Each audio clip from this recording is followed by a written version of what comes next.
Ooh,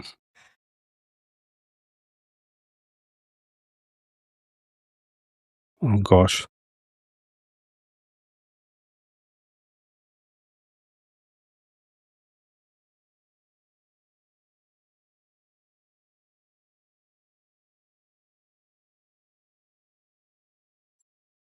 Hello, folks. I've decided to do a redo because I felt like I fell off my bicycle a minute ago, or fell off my horse. And I know that what I teach Maya, our 4-year-old, what to do when things go south is to immediately get back on the bike or immediately get back on the horse.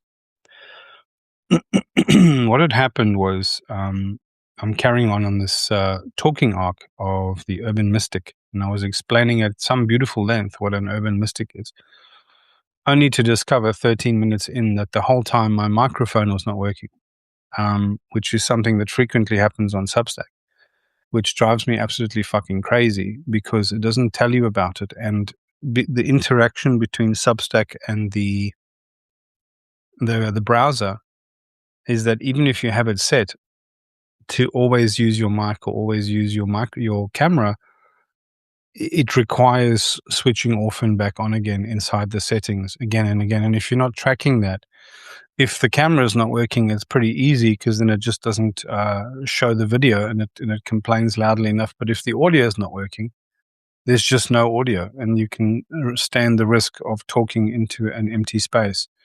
And I mean, it takes quite a bit for an audience to sit through 13 minutes of mute silence watching you gesticulating in front of a camera. And there's a beautiful metaphor in that somehow to my entire experience on Substack. I said, yeah, oh, well, I won't get into that, but it's mind blowing. So what I want to do now is I want to share something. In 2023, I was on a walking tour in Ireland, the county of North Clare, Connemara, and Galway, with the poet, quite famous poet, David White, who is like a local son of the village of Ballyvaughan, where we were staying. And he's friends with some key personalities, musicians, and a musician is a very, very uh, weak word to describe what these people were. One of them was a lady, an initiatrix called Noreen, who is the custodian of a matrilineal line of ancient Irish songs, which she's now had to pass down to her sons, even though it's matrilineal because she never had daughters.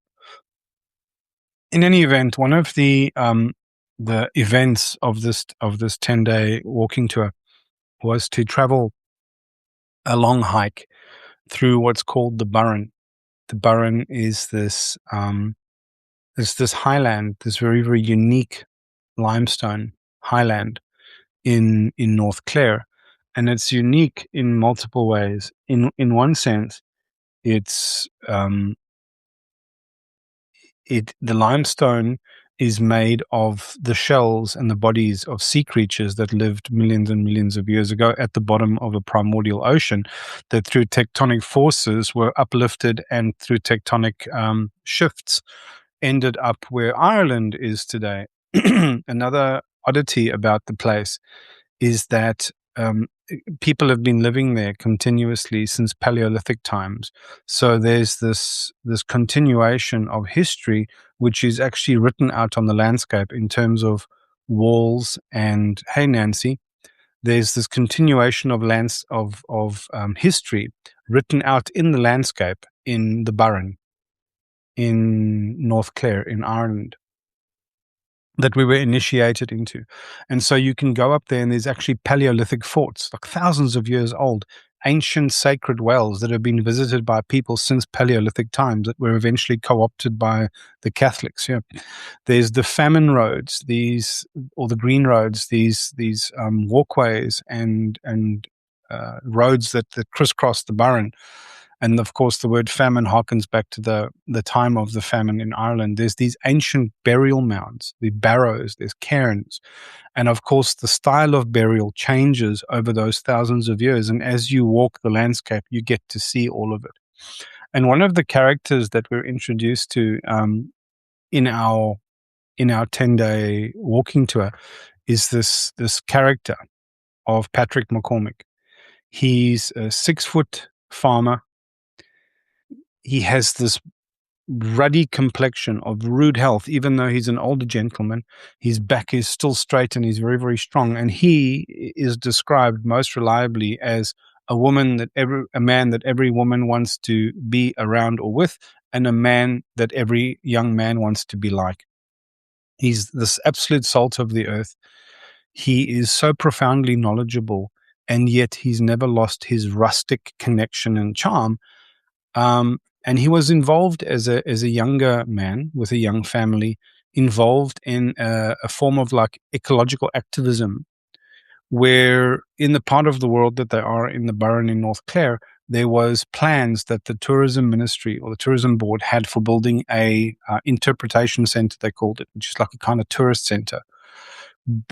And they promised work and jobs to the local people who were suffering economically at the time. But because of his love affair with the wildlife and the countryside, he knew that this sprawling concrete car park and the visitor center was going to be a blight on the area. And so they began challenging this, for which they became profoundly unpopular, to which point their family were actually threatened. And this went all the way up to national television. Hey, Joe, this is the story of Patrick McCormack.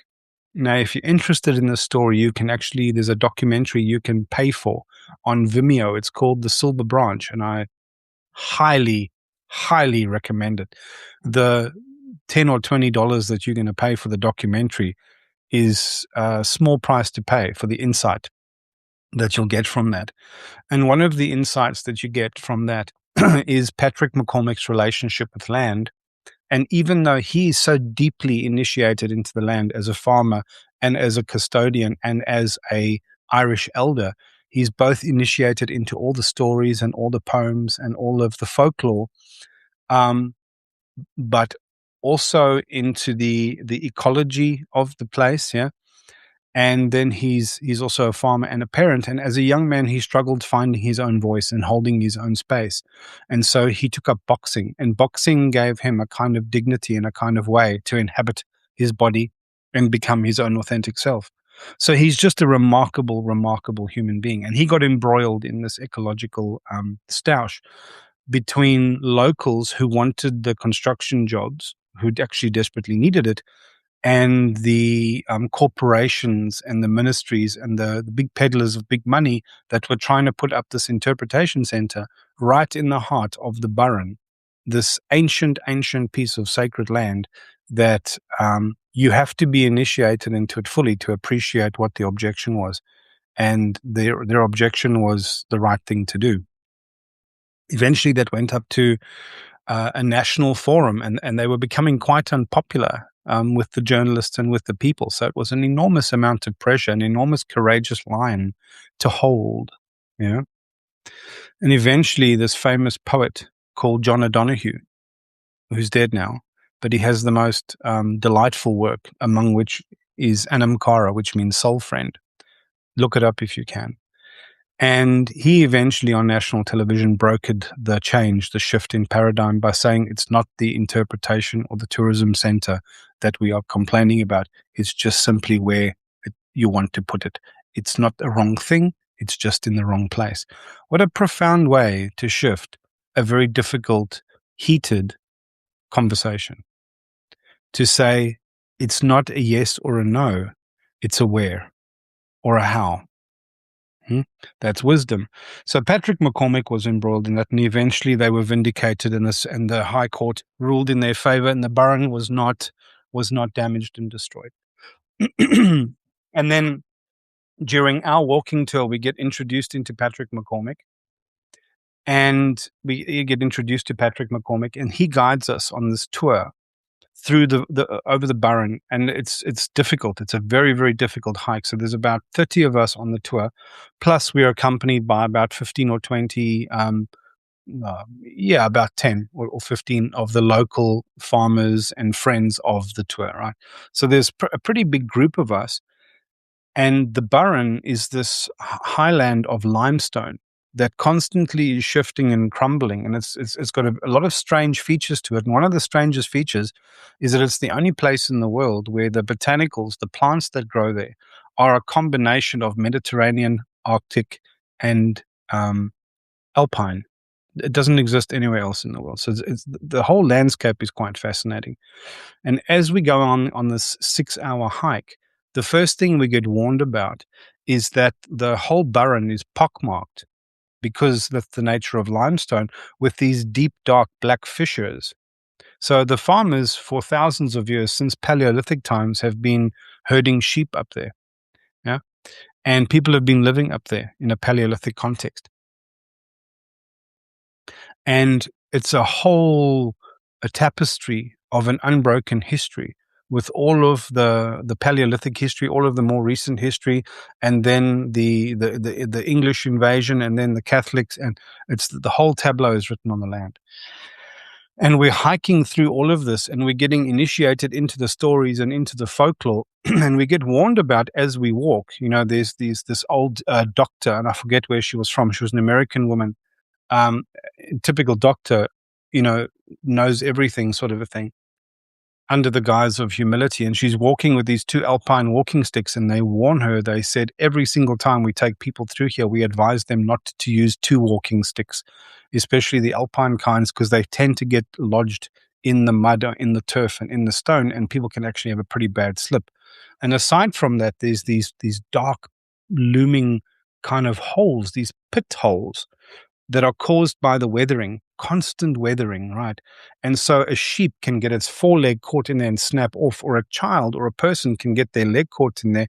And some of them are so deep you can get caught almost up to your waist, right? If you haven't got your arms out, you can fall straight down into a black nothing, and there's no way to get you out. It can be quite treacherous, right? And what he tries to instruct us to do is, so he cuts these hazel wands for us, and we're supposed to prod uncertain ground with this long hazel wand, this green hazel wand. And it's a weird hike because there's so much beautiful, rugged beauty around you, but you have to keep your eyes kind of trained on the ground on every single step. So it's very taxing on your attention as well, whilst you're being told about all these incredible stories. The only person that had a slip and a fall was the American doctor with the 2 alpine sticks, because she refused to let them go, right? And then she was fine in the end, but she had to be driven away. But I just found that so telling. Now, as we were walking across the burren, bear in mind this is a 6-hour trek, right? Constantly buffeted by Arctic winds, right? And every part along the way, if you get up to a high point, you can see one of 2 things. You can see these burial mounds and cairns, these mounds of stones, but also stone barrows. In other words, this different style of burying important people, right? And the different styles were also indicative of almost like a timeline of history about how customs and traditions had changed. Mm? And the other thing you can see is, if you get up to a high point and you look around, there are just miles upon miles upon miles of these little stone walls, that are erected everywhere. And I think I might actually be able to find an example, if I can, and show you while I'm prattling. And these stone walls are like a labyrinthine kind of patchwork crisscross. They go everywhere. My wife just joined. I'm talking about Patrick McCormack and the Burren. And these walls run for miles and miles and miles. And what's fascinating is that the walls are all made of this kind of like man-made herringbone structure out of stones, limestone stones, that are not of regular shape, but they are packed in such a way, a very specific way, that lets the wind pass through. And they're about waist height, maybe a little bit higher for human beings, so that a sheep can't pass through. In other words, an animal can't pass through. And sometimes you have these stiles. A stile is a name for a gap in the wall or a gap in the fence that a human being can pass through, but only in a certain way, like you have to negotiate passage, but an animal cannot pass. And again, this is metaphoric and symbolic.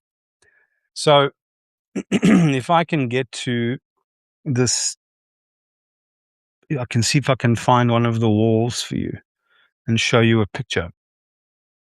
Just bear with me. Might not be the best photo, but you'll get an idea of what I'm talking about. Oh gosh, no, I can't find one. How typical. Ah, geez Louise. Yeah, this is not the best picture, but you'll get a sense of it.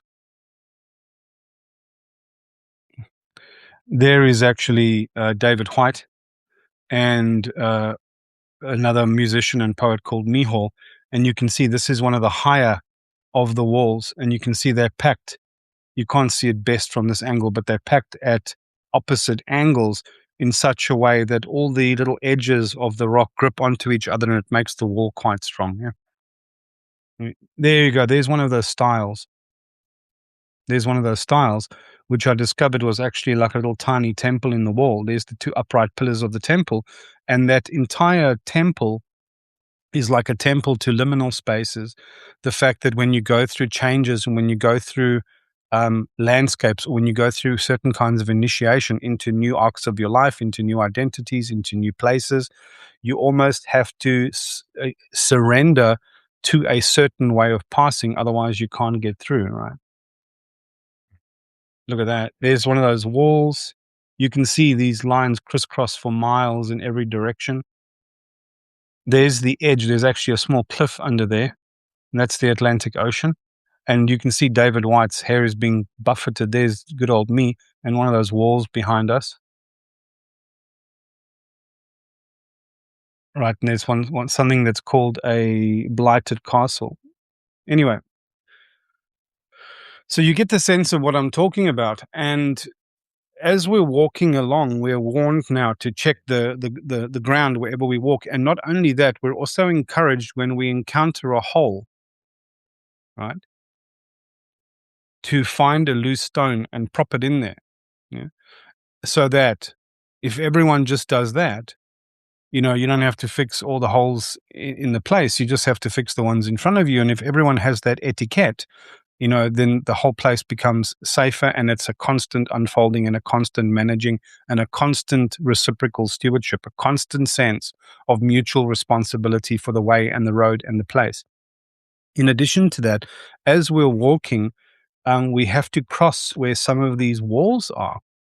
And it amazes me because Patrick McCormack, I'm just skimming through the photos to see if I can find something quickly. Here is Patrick McCormack. Here he is at one of these walls, and you can see how the hawthorn is bent. And the hawthorn is bent that way because of the constant buffeting of the wind. Now, this wall that he's standing in front of, it looks like it's been there for hundreds of years, right? But as he stops at the tree, and we all have a chat, and he tells us that we're now going to cross into the next piece of space, and it's not all performative. He's just being himself, explaining what's going on, and he dismantles this wall in absolute seconds, right? And we all pass through, and then while he's busy talking, he's building the wall back up again. And it turns out that those walls, some of them have been there for thousands of years, some of them have been there for a season, and they're all part of a conversation with the people and the landscape and each other and the animals, because these walls are designed to show people where certain boundaries are. And to keep my sheep separate from your sheep, or the sheep in this pasture and away from that pasture.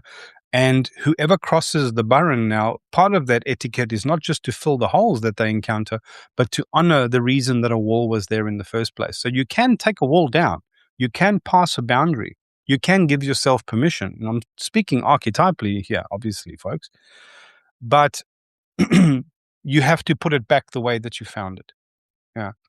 And here's I know, isn't it just amazing? So I wrote this poem.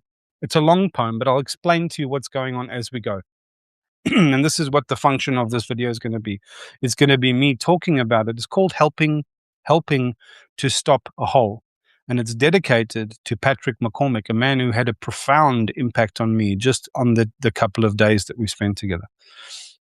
And it says, how do we not need How do we not need to attempt the repair of everything? How do we not need to attempt the repair of everything? Simply what we encounter broken or in need of care along our way.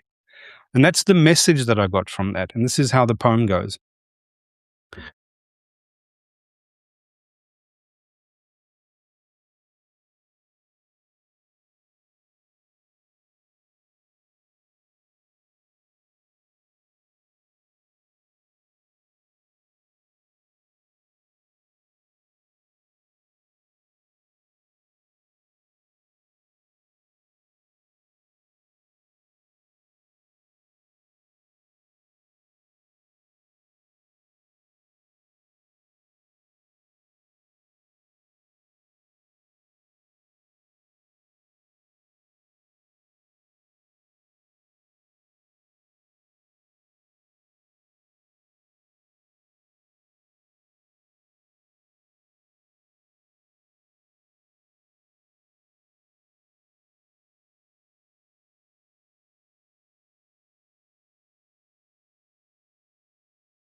Please let me know if the audio is now back to normal, folks.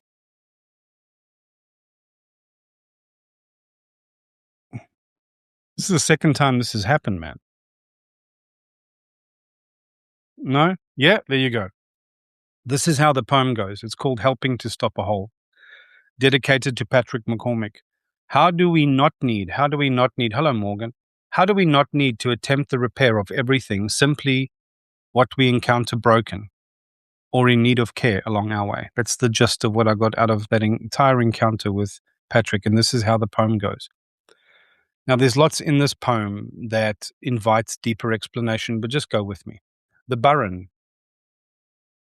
The Burren is nothing but the grating limestone, boundless horizons, hemmed in by a labyrinth of low walls. Isn't our reality right now just a boundless horizon hemmed in by the low walls of our narratives and our social protocols and our definitions of what is normal? Hemmed in by a labyrinth of low walls and the near skyline, broken here and there by the bent and twisted hawthorn. Hawthorn is a guardian plant. It's a guardian tree.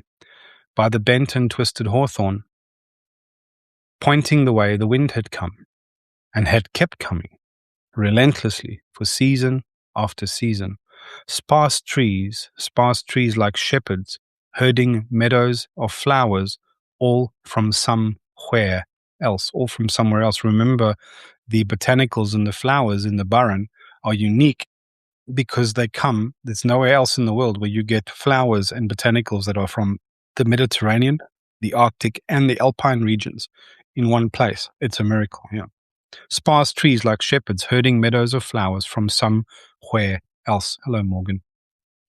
All out of place and belonging. All out of place and belonging. So they're out of place because it's not the Mediterranean, it's not the Arctic, and it's not the Alpine.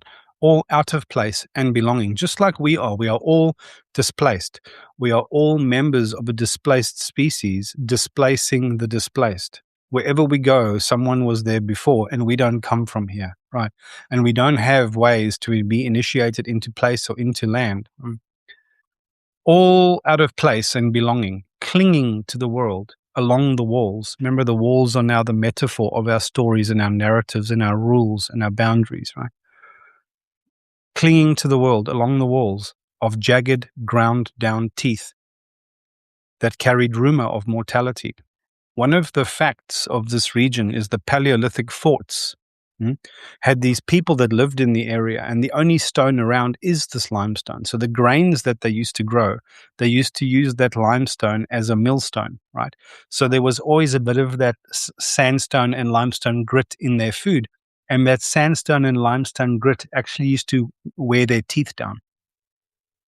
So they all died early. So when people look at the archaeological remains of those peoples, the story written in their bones and in their teeth is how their whole life that they lived was only average 40 years long, which means that was their life expectancy and that was their normal. They lived out this entire, I'm 51, which means I would have been dead already. And I didn't even begin to live until I was 42, right? It's so amazing. All out of place and belonging, clinging to the world along the walls of jagged ground-down teeth that carried rumor of mortality to men and even ancient mountains, because of course the Burren is this limestone made of ancient mountains that have been shaped and ground down, right? Shaped by the pressures and the gentle ravages of time. The slow-packed rock now risen up above the land that had accrued patiently for millions of years at the bottom of the primordial sea. Now strewn and discarded in careless arrangement when the ice had come this way. The brokenness of the Burren is a result of the ice age, the ice sheets that advanced and then retreated and then dragged the broken rock in their wake along the way. Nothing is permanent, folks. Now strewn and discarded in careless arrangement when the ice had come this way, and ordered in time by the hands of generation after generation of herders. So the walls that had been built, the forts that had been built, the cairns, the stones that had been packed up atop of peaks, right? That was the way that human beings had ordered in time by the hands of generation after generation of herders as they crisscrossed beneath the dome of sky, just like we're doing, as they crisscross beneath the dome of sky every which way, building and repairing walls and stopping holes that they chanced upon as they went about their day. The Burren smiles wide and weathered, riddled with ancient wonder and countless cavities. Here's this metaphor of teeth again, yeah? The Burren smiles wide and weathered, riddled with ancient wonder and countless cavities in the molars of the place, traps into what lies hidden below. Traps into what lies hidden below.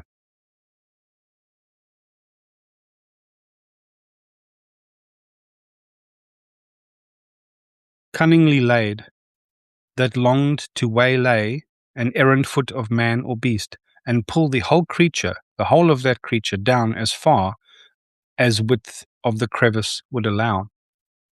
Every single part of our journey along our way, right, is marked by ways in which life and so-called small reality of modern human beings can waylay us and trap us and drag us down into like shadow expressions or smaller expressions of our own life.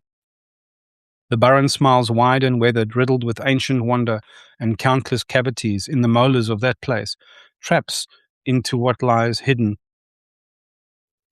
below, cunningly laid, that longed to waylay an errant foot of man or beast, and pull the whole of that creature down as far as width of the crevice would allow, into a passage of the small hell of pain and inconvenience, some so deep that one might fall right down to the bottom of the world, the fathomless hell of being lost and utterly forgotten. The passage of history means that all of the best things that we do and the things that we care about can be utterly lost and forgotten.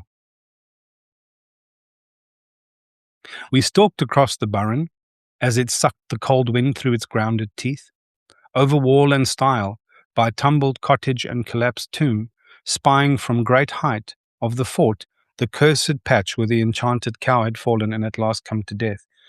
Let me stop and tell you now quickly about this enchanted cow.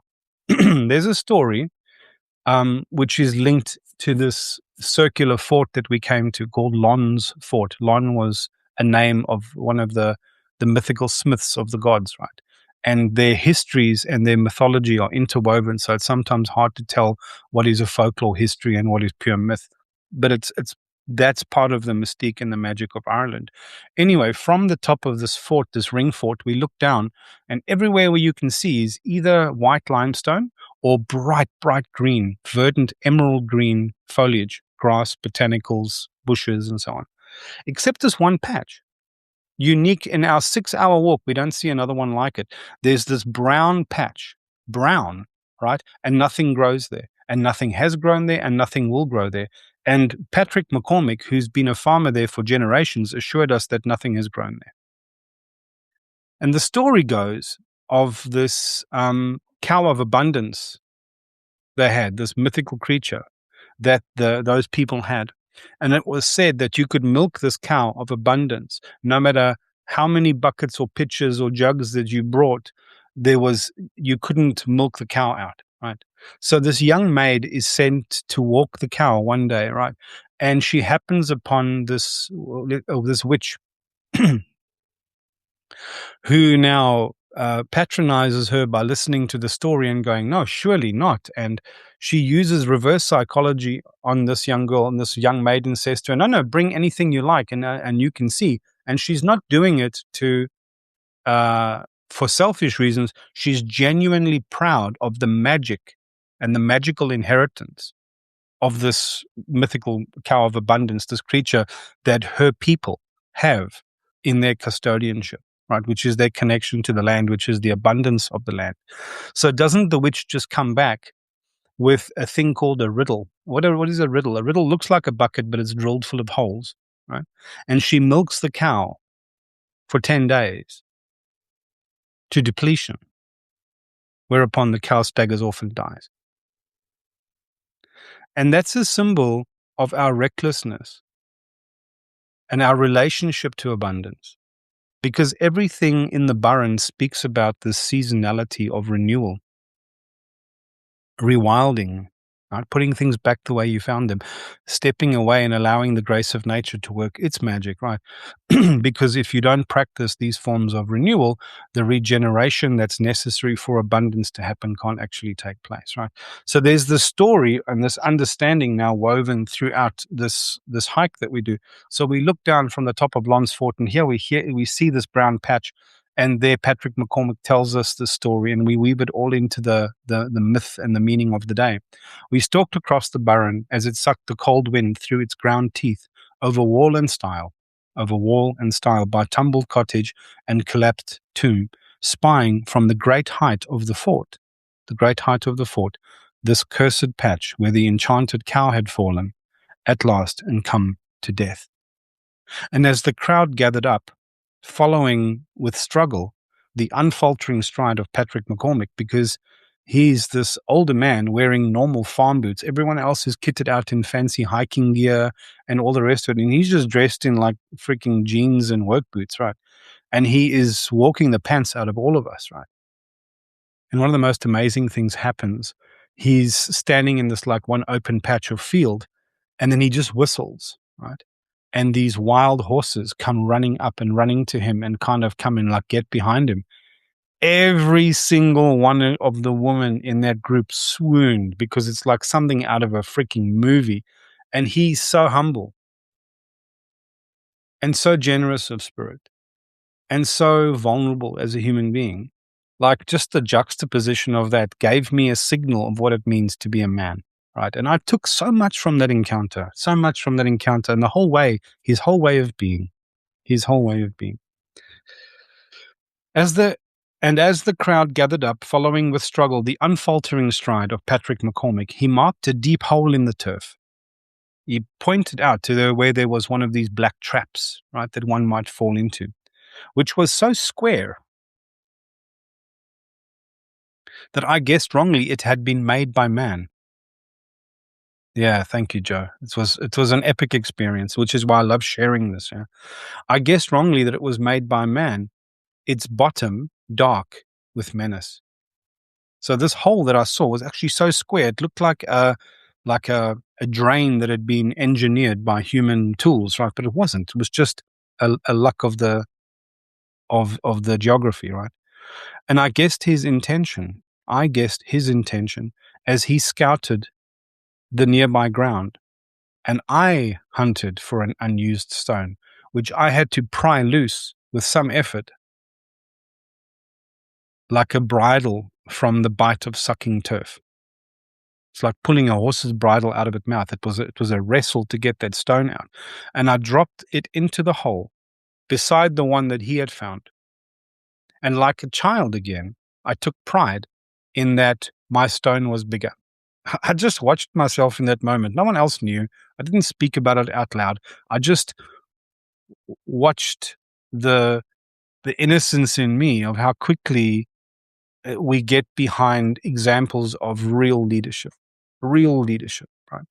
And it was almost like I was a child again, and I was so happy to be part of that in such an authentic, uh,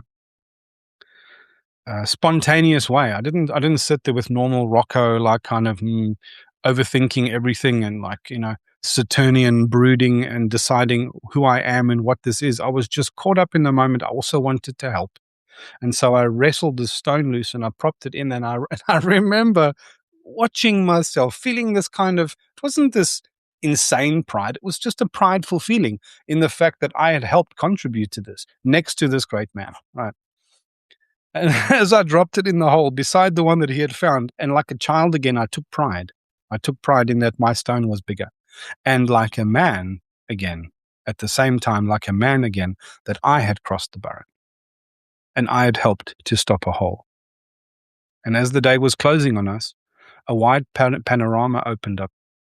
And as we crested the rise, the valley that lay waiting, stretching off impossibly, east and north and west and beyond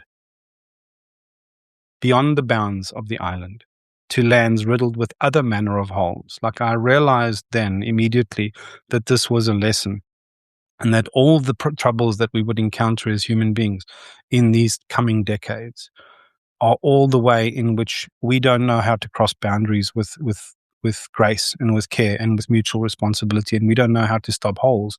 We're all trying to moralize to each other and tell each other how we should make passage and who's responsible for what.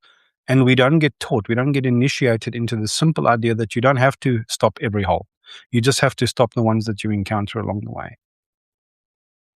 And as the day was closing on us, a wide panorama opened up. So as this experience now ends, this initiation experience, this panorama, in other words, this broad horizon of possibility, an invitation now opens up to all of us. This is how I received that invitation. And as we crested the rise, the valley that lay waiting stretched off impossibly east and north and west and beyond the bounds of the island. Hey, J.L. Rousseau. Hey, the wizard. Beyond the bounds of the island to lands riddled with other manner of holes. Riddled with other manner of holes. Remember, the word riddle now comes back in with that bucket of the witch that is a riddle. And what is a riddle? It's both this question that doesn't have an easy answer, right? But it's also the word for when you have a bucket that's got holes drilled in it to like sift something out, right? And it's in our relationship with abundance and our relationship with renewal. So all this is coming back in. Beyond the bounds of the island to lands riddled with other manner of holes. Which way are we headed? Which way are we headed, I asked. Which way are we headed? I didn't just mean the hike. And I didn't realize that at the time. But I asked him, this man who I now respect and who I got a signal of what it means to be a man, I got from him. Which way are we headed? I asked. As if to laugh kindly at the fool I was, he raised his hand slightly, and following the softest path the cliffs might take, and he said simply, down, down. This reminds me of something I encountered recently. I heard it from someone else on social media. It was on Instagram. This person was talking about Alcoholics Anonymous, AA, the 12-step program, which I'm not familiar with. But the more I become familiar with this, the more it inspires me. And he said often those meetings are held in the basements of churches. And it's said in that culture that you can go upstairs into the church, upstairs. You can go upstairs to hear miracles spoken about. You can go upstairs to hear about miracles, or you can go downstairs to participate in them and witness them. And the invitation there is that we need to go downstairs. We need to become familiar with our own shadow, right? The whole 12-step program of Alcoholics Anonymous is to do this radical inventory of self, to be radically vulnerable, radically honest, to start taking profound degrees of accountability for ourselves and the way that we move through the world and how we honor and hold boundaries and how we stop holes along the way. Which way are we headed? I asked, and as if to laugh kindly at the fool I was, the young fool I was, he raised his hand lightly, following the softest path the cliffs might take, and said simply, down. And as we crossed the last wall, the very last wall, I think I actually have a picture of it here. I might show you. And as we crossed the last wall, do I have a picture? I think I do. There. It was something like this, but there was another one further on. You can see the horizon just goes on forever. But there's quite a steep cliff at the one that I'm speaking about, and I'm trying to find that picture. Yeah, it was here, actually. This is at the edge of the cliff, and it's quite a steeper than it looks from here. Yeah.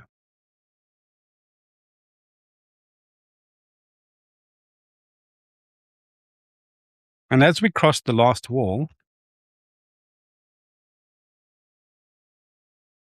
before the very last wall, on the cliff itself. Now remember, I'm speaking about the metaphor of the time that's coming for all of us. Before the very last wall of the cliff itself, he said to me, after we had been talking about the land and the way in which the witch in us had taken the sieve or the riddle to the udder of the cow.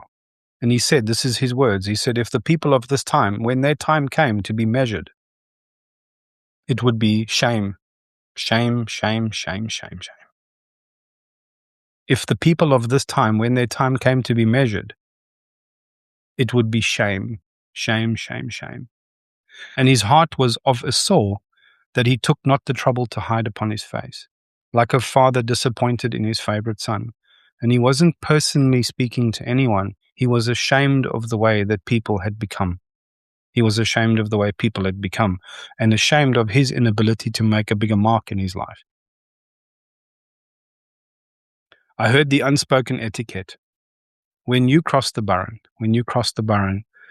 if you chance upon a hole, it is the charge of every man and woman, it is the charge of every man to rest an unused stone, always near to hand, and fill the mouth of the hole. That is talking about filling the mouth of need. We all have ways in which we can fill the belly of need and fill the mouth of need. We all have ways in which we can show care, in the way that we show up. When you cross the Burren, if you chance upon a hole, it is the charge of every man to rest an unused stone, always near to hand, to fill the mouth of the hole, that it may be stopped, and that you may belong again to that ancient covenant of pilgrims, etching our way, traveling towards infinity beneath the dome of sky. When you cross the Burren, if you chance upon a hole, it is the charge of every man to rest an unused stone always near to hand, fill the mouth of the hole, that it may be stopped, and that you might belong again to that ancient covenant of pilgrims, etching our way, traveling toward infinity beneath the dome of sky.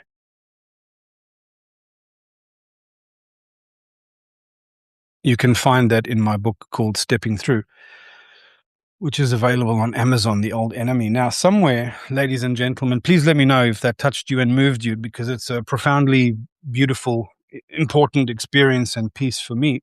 But I was lucky enough to hear Patrick recite a poem. And you can't find this poem anywhere else. And I want to read it for you if you're interested. It's a very short poem. If you're interested, let me know. So we were standing next to this barrow, this burial barrow. Gosh, I've got so many stories from that trip that are all like this. They're all so beautiful. So do yourselves a favor. Go and pay for the Silver Branch. The Silver Branch. It's a documentary on Vimeo. Right. It's a fucking life changer. There is a kind of Irish Zen tradition that isn't often spoken about, but is very live and very real, that the farmers practice. These are wifeless farmers that get married to the land. And they're very simple and very rustic. And there's nothing of the kind of poetic minimalist charm that we think we associate with Zen. But when you look at their philosophy and their closeness to the land and the beauty of that relationship, it touches you and moves you and reminds you of something that we've almost lost from this world. And I highly, highly recommend that because it touches back into the same theme again.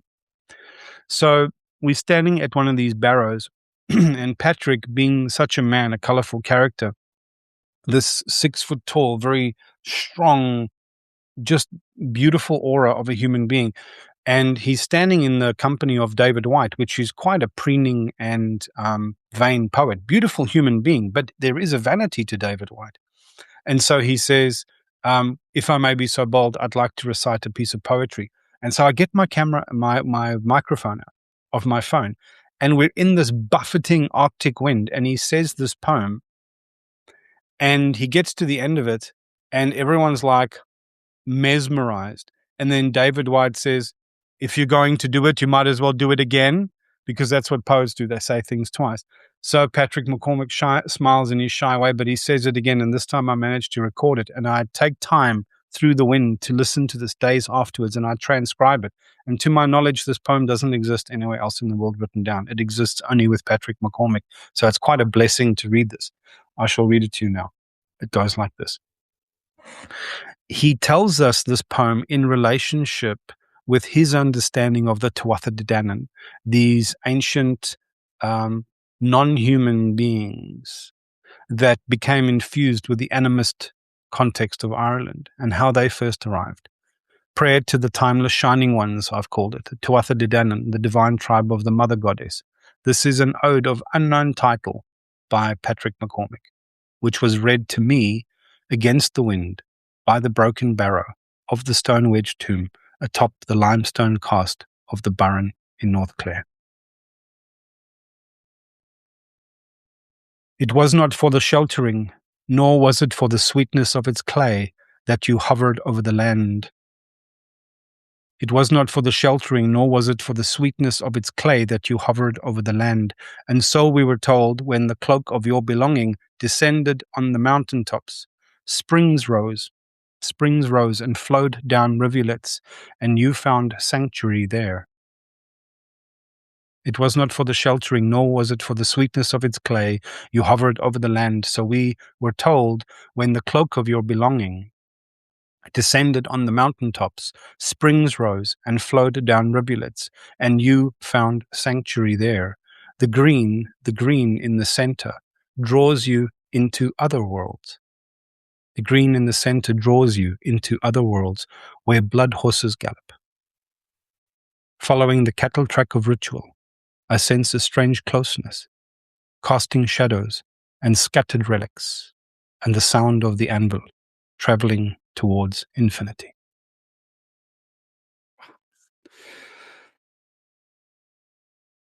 Yeah, that's quite incredible. Quite incredible. Oh, ladies and gentlemen, after the bizarre dud of my first first live video and the audio snafu, this has just been the most delightful exchange. And I'd actually forgotten how much I love telling that story and those stories. And I tell it different every time.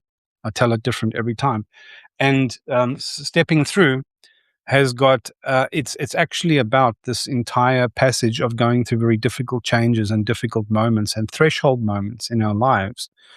The whole of humanity is going through a threshold at the moment, right? With so much uncertainty, with so many bad maps of meaning to follow, not knowing how to trust the compass of our own hearts, not knowing how to look for the star of our own genius, of our own invitation, of our own inspiration in the sky, not knowing how to follow that winding path through the door underneath the waxing and waning fortunes of the moon.